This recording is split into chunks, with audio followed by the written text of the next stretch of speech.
Hi friends, welcome back to Vinee's world. നമ്മളിന്നിവിടെ ഉണ്ടാക്കുന്നത് വട്ടയപ്പമാണ്. അതിൻ്റെ സ്പെഷ്യാലിറ്റി എന്ന് വെച്ചിട്ടുണ്ടെങ്കിൽ പഴം കൊണ്ടാണ് നമ്മൾ ഉണ്ടാക്കുന്നത്.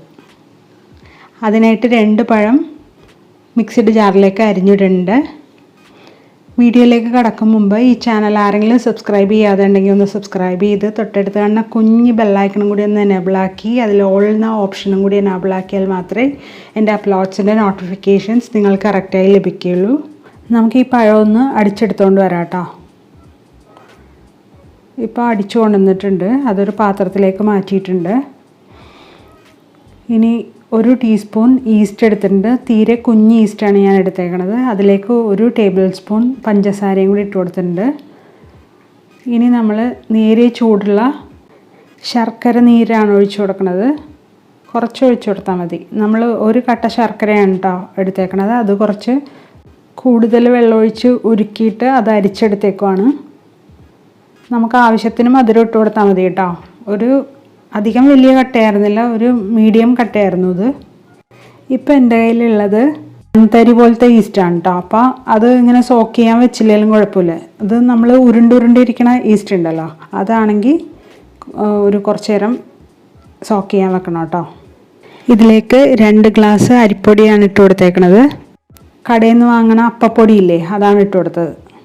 ഇനി ഇത് ശർക്കര നീരൊഴിച്ചിട്ട് നന്നായിട്ട് മിക്സ് ചെയ്തെടുക്കാം. ശർക്കര നീരിൻ്റെ ചൂടാറിയതിന് ശേഷമാണ് കേട്ടോ നമ്മൾ ഒഴിച്ചു കൊടുത്തത്. ആദ്യം നമ്മൾ 2 ഗ്ലാസ് പൊടിയും പിന്നെ 1/2 ഗ്ലാസ് പൊടിയും കൂടി ഇട്ട് കൊടുക്കണ്ട കേട്ടോ. അങ്ങനെ ആകെ 2.5 ഗ്ലാസ് പൊടിയാണ് ഇട്ട് കൊടുത്തേക്കണത്. ഞാനിപ്പോൾ ഇതിലേക്ക് ഈസ്റ്റാണ് ഒഴിച്ചു കൊടുക്കണത്. എടുത്ത് വെച്ചേക്കണ ഈസ്റ്റില്ലേ, അത്. നമ്മൾ ഉരുക്കി വെച്ച ശർക്കര മുഴുവനായിട്ട് ഇതിലേക്ക് ഒഴിച്ചു കൊടുത്തിട്ടുണ്ട്. ബാക്കി വെള്ളവും കൂടി ഒഴിച്ച് നല്ലൊരു ലൂസ് കൺസിസ്റ്റൻസി ആക്കി നമുക്ക് കുഴച്ചെടുക്കാം.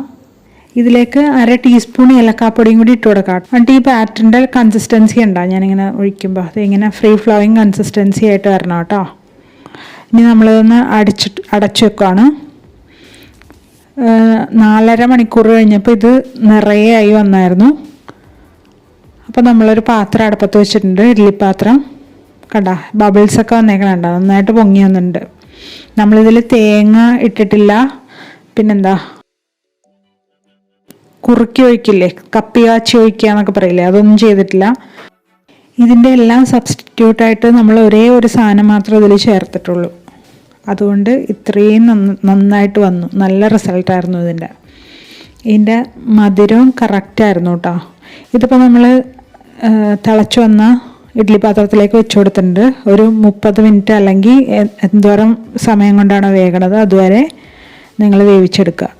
ഇത് 2 എണ്ണത്തിനുണ്ടായിട്ടോ, 2 പ്ലേറ്റിൽ വയ്ക്കാനുണ്ടായിരുന്നു. ഇത് നന്നായിട്ട് പൊങ്ങി വന്നേക്കണം കേട്ടോ. ഒരുമിച്ച് വേവിച്ചെടുത്താൽ മതി കേട്ടോ. കപ്പി കാച്ചാതെയും തേങ്ങ അരക്കാതെയൊക്കെ നല്ലൊരു സോഫ്റ്റ് ആയിട്ടുള്ള വട്ടയപ്പമാണ് നമ്മൾ ഉണ്ടാക്കിയെടുത്തേക്കണത്.